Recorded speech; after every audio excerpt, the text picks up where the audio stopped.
see everyone else. This comes in handy in a lot of ways. Like, for example, another way of practicing this is that you're sitting just inside your garage, okay? Like my father did all the time here, right? You're just inside, and you're sitting in a lawn chair, my mom's there, right?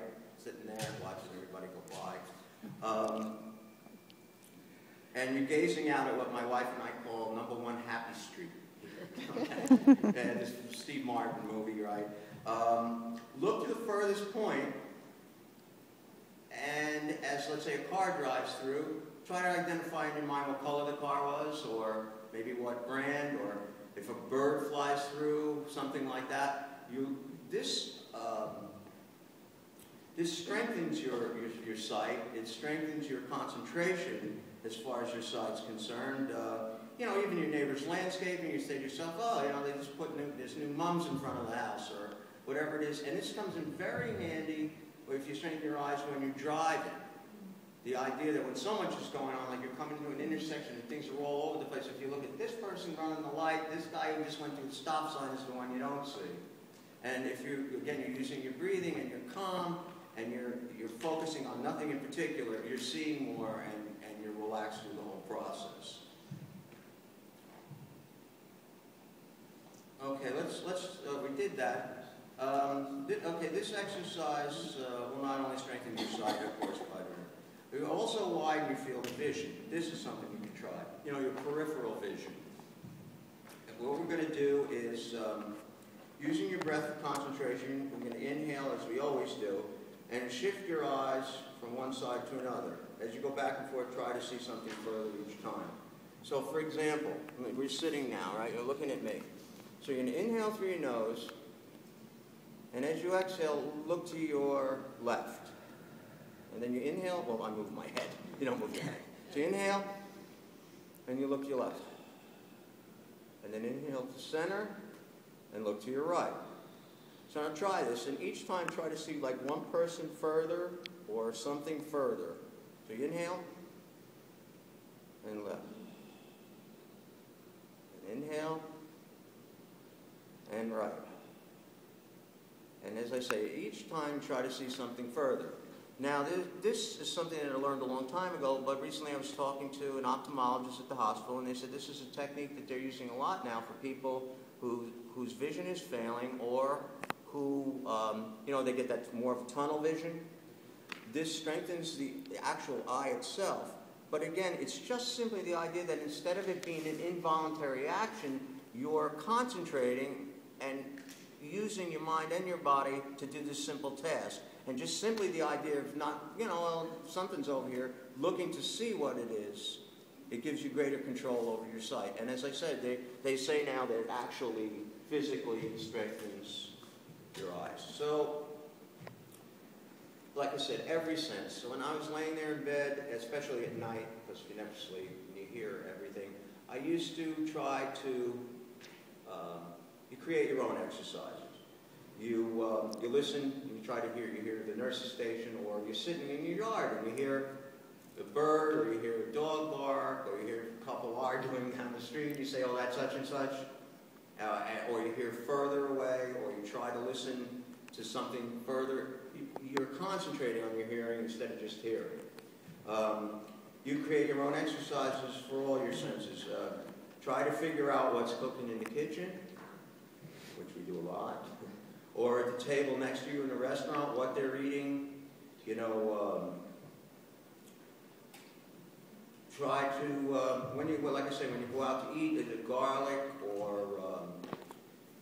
if this comes easy to you, smelling what's cooked, try to determine what spices, let's say, you smell. You say, oh, that smells like cinnamon or whatever.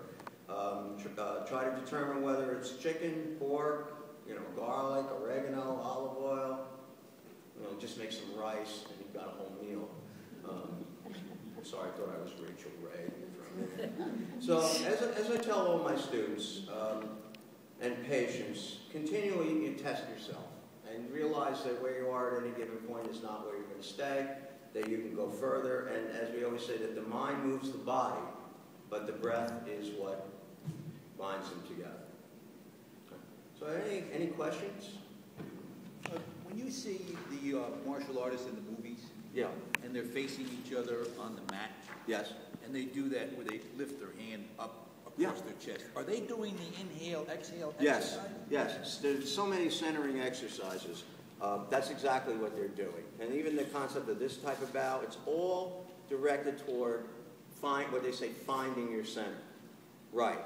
So if they inhale, or if they do any of this stuff, or if some of the exercises we have, there's one that's called maybe some other time if we want to do something standing. Another class, we could certainly do some of that. You know, we'll talk about it.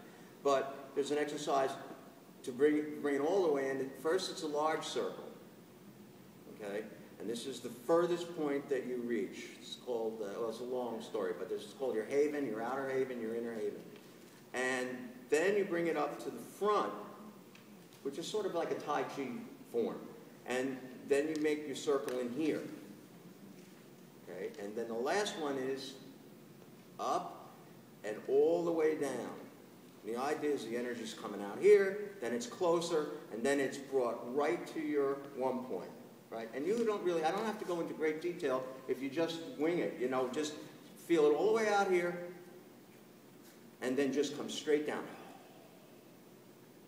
And this is actually one of the ways we train for that, the idea of what you guys trying to lift me, which you were pretty close to successful. I'm going to have to work on that. I noticed I got a little bit off the ground. We used to have 6 people come out of the audience and do that, but I was 18, so up and all the way down. And this is a really good thing to do on a nice day outside in the back. You don't need to know a specific Tai Chi form. You can make up your own movements. You can sway from side to side to feel the balance and then stop and drop your one point. When all my friends have had, when we were all younger and they all had their first children, not all, but let's say I think 4 of them, my students, the first thing I did was I made them a balance beam with like a 4x4, covered it in carpet, you know, just right on the ground, little legs, and said just have the child, you know, walk back and forth and get used to falling. Get used to falling without getting hurt. Certainly those who started teaching their children early actual martial arts, there's several falls. The idea that the first time that kid falls off a bicycle is not going to be the first time they have a serious fall. And they'll be used to it. They won't block with their head like my wife does when she falls. She doesn't want to get her hands dirty. She pats her head on the floor. So the balance beam for young children, just walking back and forth, basic exercises. Well, as I get older, they say that the underlying philosophy is Taoism, as they say, returning is the motion of the Tao, meaning in the search of knowledge, every day you learn something, you gain something. In the search for this type of centering, every day something is lost. You strip away what you learned that it doesn't work.